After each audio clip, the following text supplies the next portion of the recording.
네, 안녕하세요. 이번 주제는 클라우드 엔지니어의 현실에 대한 얘기를 좀 드리려고 합니다. 메일로 이렇게 문의를 주셔가지고, 이 내용은, 일반적으로 좀 궁금해 하실 수 있을 것 같고, 같은 공통된 또 질문일 수도 있어서, 그냥 이렇게 영상으로 답변을 드립니다. 클라우드의 엔지니어 현실. 제가 현실 시리즈 좀, 3 시리즈 좀 했었는데, 뭐, 개발자의 삶, 뭐, 컨설팅의 삶, 뭐, 해가지고 좀 했는데, 그쵸. 클라우드 엔지니어의 현실, 삶은 어떠한가, 뭐, 그런 거하고도 좀, 맥락이 비슷한 얘기인 것 같아서, 그런 얘기도 좀 드릴 수 있을 것 같긴 한데, 일단 질문 위주로 좀 포커스 답변을 드리면, MSP, CSP로 나뉜다라고 이제 말씀을 하시는 거고, 무슨 일을 하는지, 그리고 어떤 능력을 가져야 하는지, 이런 거 좀 얘기를 드릴게요. 대우, 야근, 인식, 뭐, 요것들, 경쟁률, 글쎄요, 경쟁률은 모르겠네요. 자, 취업 난이도. 자, 크게 MSP, CSP는, MSP와 CSP의 기준은 클라우드 서비스 프로바이더죠. 결국은 뭐 AWS, 애저, GCP 또는 뭐 네이버, 뭐 KT 뭐 이런 데도 그 클라우드 서비스를 하고 있죠. 그런 식으로 클라우드를 가지고 이렇게 서비스를 하는 곳이 있고 뭐 CSP이자 MSP인 것도 있을 수는 있겠죠. 메이즈드는 아무래도 뭐 그 CSP들이 제공한 서비스들을 가지고 관리해 준다거나 뭐 구축해 준다거나 운영해 준다는 등의 내용들. 뭐 대표적인 이건 좀 회사 이름을 좀 거론하기 조금 애매하긴 하지만 SI성 회사들이 많죠. 뭐 베스핀, 메가존 뭐 이런 회사들이 여기에 속한다고 생각됩니다. 뭐 그 국내 대형 SI들도 MSP에 더 맞죠? MSP죠. 자, 그러면 물론 이제 CSP를 지금 추구하려고 하는 MSP도 있네요. 생각해 보니까. 자, 그러면 결이 어떻게 좀 다르냐? SISM에 좀 가깝고요. SISM. 운영이든 구축이든 무언가를 가지고 클라우드 기반 위에서 어플리케이션 만든다든지 시스템을 구축한다든지 그런 일들을 좀 더 할 가능성이 높고요. 클라우드 엔지니어 측면에서 보면 CSP는 정말 엔지니어스러운 일들, 클라우드의 일들을 좀 하게 되는데 문제는 좀 결이 다릅니다. 결이 달라요. 무슨 차이냐? 요런 걸 얘기할 수 있는 데가 뭐 흔치 않겠네요. 자, 뭐 업계에 계신 분들은 다 잘 아실 수 있지만, 자, 조금 차이를 말씀드리면, 오히려 CSP가 엔지니어링적인 것보다는, 제가 경험하고 느끼고 주변 사람들을 보면 약간 솔루션 아키텍처가 훨씬 많습니다. 솔루션 아키텍트들이 많아요. AWS도 마찬가지고 뭐 애저도 그렇고요.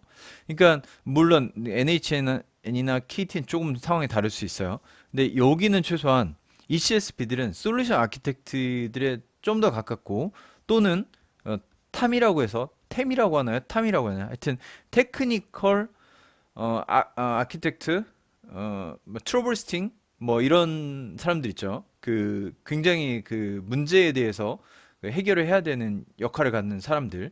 뭐 이런 쪽은 굉장히 수준이 굉장히 높은 걸로 알고 있어요. 그러니까 문제를 해결해야 되기 때문에 어, 정확하고 잘 알아야 되죠. 수준이 상당히 높습니다, 이쪽이. 자, 솔루션 아키텍트는 약간은 이 CSP에서 제공하는 서비스들에 대한 이해도가 충분히 많아서 아키텍처링을 하는 역할이기도 하면서 어, 굳이 뭐 세일즈라고 표현할 수는 없지만 그래도 뭐 고객이 접점인 그런 역할들을 하게 되는 거죠. 엔지니어링적인 것은 뭐 POC라든가 프로토타입이라든가 이런 걸 통해서 하는 거고 물론 여기에 프로젝트 팀들도 있는 걸로 알고 있어요. 프로젝트 팀에서는 구축을 하겠지만 본격적인 SI 수준의 구축은 아닐 거라고 생각돼요. POC 수준인 거죠. 좀, 뭐, 그 CSP 다니신 분 아니면 아니다라고 하시면 좋겠어요. 댓글로. 근데 제가 경험한 CSP들, 엔지니어들은 이러한 일들을 했었습니다. 지금도 그러하고요.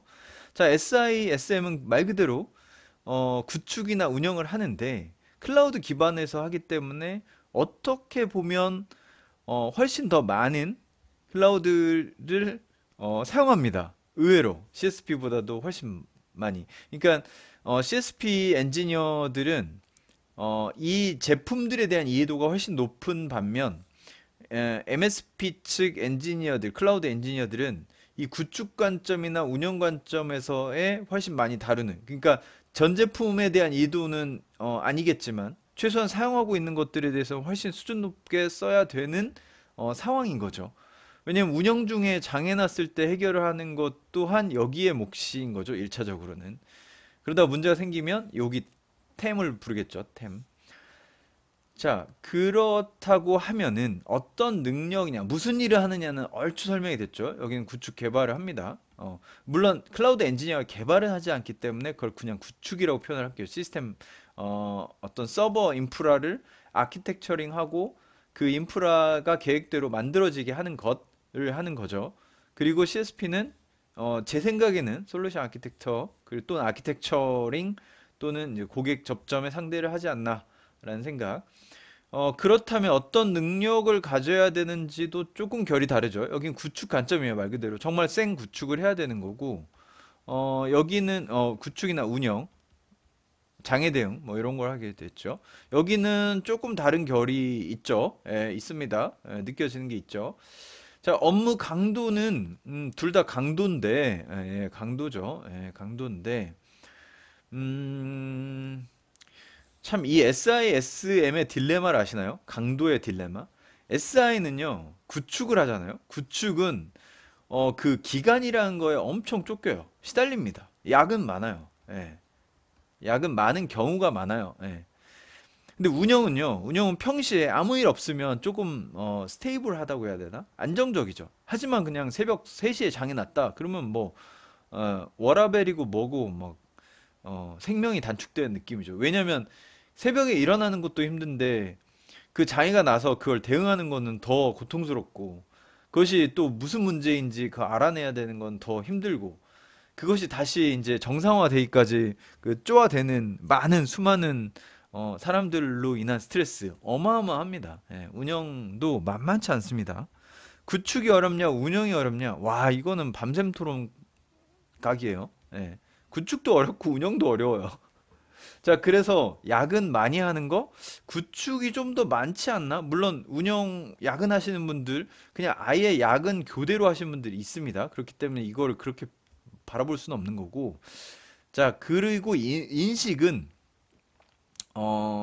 솔까? 자, 구축을 조금 더 살짝 더 쳐주는 것 같긴 한데 왜냐면 여긴 직접 만드는 일을 많이 하니까 운영은 약간 이렇게 잘만 하면은 그 루틴한 업무를 계속 하게 될 가능성이 높거든요. 하지만 운영에서 문제가 나는 것을 해결하는 수준의 일들을 많이 경험했다. 여기가 훨씬 배울 게 많은 것도 있습니다. 예. 운영을 해봐야 돼요. 진짜로. 하루에 1억 콜씩 들어오는 거 콜 처리해보고 장애 대응해보고 시스템 다 무너지고 있는데 다시 살려보고 해봐야 좀 잔뼈 예, 여기까지. 하지만 운영 그걸 논하기가 어려워요. 그냥 결이 다른 힘듦이죠. 예, 둘 다 강도예요. 자, CSP의 강도 또 다르죠. 이 서비스들이 제가 얼핏 듣기로 한 달에도 수십 개씩의 서비스가 새로 런칭되는 걸로 알고 있는데 그 서비스 기본적으로 다 알아야 되고 그 서비스를 고객에게 설명할 수 있어야 되고 심지어 내가 해봐야 돼요, 직접. 어렵죠. 예, 어렵습니다. 자, 약은 만만치 않죠. 세 개 다 영역이. 야근의 결이 달라요. 자, AWS 애저 고객이 여러 명인 경우도 봤어요. 어, 그러면 그 고객 요청에 의해서 내가 뭔가 숙제를 해야 되는데 그걸 밤에 하게 되면 야근인 거죠, 결국. 이거는 여기들은 보니까 뭐 코로나 때문에도 그랬지만 뭐 사무실에 출근했냐 마냐, 내가 지금 야근을 하고 있냐 마냐의 중요함을 논하지 않고 그냥 스스로 야근을 하고 있더라고요. 그 숙제들을 해내기 위해서. 자, 이 인식은 그냥 제가 느끼기에는 CSP 쪽이 좀 더 좋다고 생각돼요. 왜냐면 외국계이기도 하고, 뭐 월급이 많죠. 그리고 난이도도 어렵고, 입사도 어려우니까 인식은 좀 더 좋은 것 같고, 경쟁률 또한 입사가 어렵다 보니까 이쪽이 경쟁률이 더 높죠.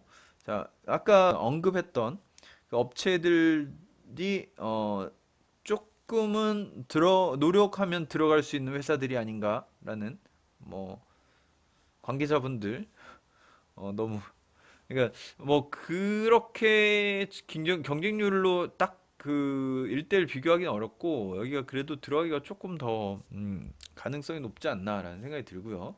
취업 난이도가 경쟁률하고 좀 엮여 있죠. 자, 그렇게 말씀을 드리면 얼추 얘기를 드린 것 같고요. 자, 클라우드 엔지니어로 취업을 목표로 정했다면 AWS 기초, 정보처리 기사 순서로 자격증 공부부터 자, 시작하려고 하는데 제 생각이 어떤가요? 자, 이건 조금 달라요. CSP 들어가실 거면 AWS 기초해서 될 문제보다는 조금 더 심화 있게 공부를 하시는 게 맞고요. 제가 듣기로 그 AWS 프로페셔널 같은 거 목표로 하시고 그 스터디 그룹 같은 거를 꾸준히 하는 걸로 알고 있어요. 그 특히 아키텍처에 대한 얘기들. 왜냐면 이게 그 구술고사를 보거든요. 그 어렵다는. 그리고 관문도 되게 많아요. 그래가지고 되게 깊이 있게 미리 공부를 해야 되는 게 맞는 것 같고요. 정보 처리 기사보다 어렵습니다. 자, 그런데 만약에 여기 SISM 회사를 들어간다고 하면은 정보 처리 기사도 나쁘지 않은 것 같아요. 왜냐면 이런 쪽에서 받는 단가 체계가 정보 처리 기사와 연동이 좀 되어 있어서 그렇다고 정보 처리가 있다고 무조건 뽑고 그런 건 당연히 아닌데 그래도 네. 그리고 또 하나 정보 처리 기사에 전 좋은 점을 좀 굳이 생각한다면 두루두루 공부할 수 있는 게 아닌가. 물론 이제 정답식으로 외우면 큰 의미는 없겠지만 그래도 뭐 컴퓨터 구조부터 해가지고 알고리즘이라든가 데이터 구조 이런 것들을 공부할 수 있는 기회가 전 정보 처리 기사가 아닌가? 라는 생각을 좀 순수한 마음에서 해봅니다. 자, AWS 기초보단 조금 더 어려운 거 하셔야 되는 게 맞고 정보 처리 기사는 하시고요.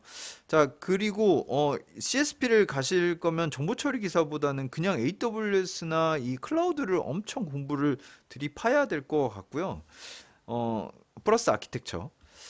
그리고 MSP 쪽이면 정보 처리 기사도 괜찮죠. 그리고 AWS를 막 안다고 그렇게 높게 대우받진 못할 수도 있어요. 예. 그건 이제 일하면서 배울 수 있다고 생각을 할 것 같아요. 자, 그리고 영어 성적은 제가 알기로 두 군데 다 영어를 크게 뭐 보진 않는데 문제는 CSP는 영어를 좀 해야 되는 것 같더라고요. 예. 기본적으로 제품들이 영어로 먼저 나오기도 하고 그 중간에 영어 면접도 있고 하니까 영어도 그냥 잘해야 될 것 같고 MSP 쪽은 영어를 거의 요즘 분위기로는 안 보는 것 같아요. 그 예전에는 승진에 뭐 가점도 영어를 주고 막 그랬는데 지금도 주긴 주는데 어 글쎄요, 그렇게까지는 아닌 것 같아요. 그래서 뭐 MSP, CFP 얘기를 했고, 뭐 클라우드 엔지니어 얘기를 했는데, 결국 중요한 거는 클라우드도 그렇지만 IT 쪽은 대부분 실력을 더 많이 보는 것 같고요. 특히 엔지니어를 할 때 그 기본적인 그 기술들, 리눅스라든가 이런 클라우드 기술이라든가 제 생각에는 이런 거 플러스 해가지고, 뭐, 예를 들면 네트워크. 그렇다고 자격증을 따자는 얘기는 아니고, 네트워크, 뭐, 운영체제, 뭐, 그런 것들, 컴퓨터 구조, 뭐, 이런 것들에 대한 좀 기본 베이스가 좀 탄탄한 사람을 좀 더 원하는 거라고 생각을 하거든요. 면접 준비도 해야 하는 거죠. 그래서, 그런 기술에 대한 것들을 좀더 공부를 그러니까 티가 안 나긴 하죠. 그러니까 차라리 그러면 정보 처리 기사를 공부하는데 좀 심오하게 공부하면 어떨까? 라고 추천을 드립니다. 단순히 정답식으로 말고 어 정답식으로 말고 좀 더 이제 깊이 있게 공부하는 HTTP 프로토콜을 한번 파본다든지. HTTP 프로토콜 자연스럽게 알고 있지만 정말 패킷 레벨로 쭉 들어가 네트워크를 타고 막 들어가는 거를 상상하면서 공부를 하게 되고 상당히 심오합니다. 그래서 TCP/IP를 막 공부해 본다든지 뭐 하는 좀 심오한 공부를 해보는 거 어떨까? 엔지니어니까 그런 것들. 그리고 AWS를 하더라도 좀 더 아키텍처적으로 뭐 패턴을 가지고 공부를 한다든지. 요즘 뭐 MSA도 있고 뭐 그러니까 그런 공부들 해보고. 그리고 엔지니어는 실습 굉장히 중요하거든요. 그래서 뭐 예를 들면 레디스를 직접 설치해 본다든지 아니면 요즘 잘 나가는 카프카 같은 거 직접 이제 띄워가지고 한번 돌려본다든지 하는 것들 많이 만져봐야 돼요. 엔지니어는 그냥 기술로 승부를 하는 곳이라서 자격증도 좋지만 자격증을 하면서도 그 내용을 정말 심도 있게 공부하려고 하는 그런 방향과 자세로 보셔야 도움이 될 것 같다라는 생각이 듭니다. 질문 주신 거 좀 답변 위주로 말씀드리긴 했는데요. 뭐 궁금해 하실 만한 분들이 있을 것 같아서 같이 좀 올렸으니 참고해 보시고요. 준비 잘 하셔서 좋은 결과 있으시길 바랄게요. 또 좋은 내용으로 찾아뵙겠습니다. 감사합니다.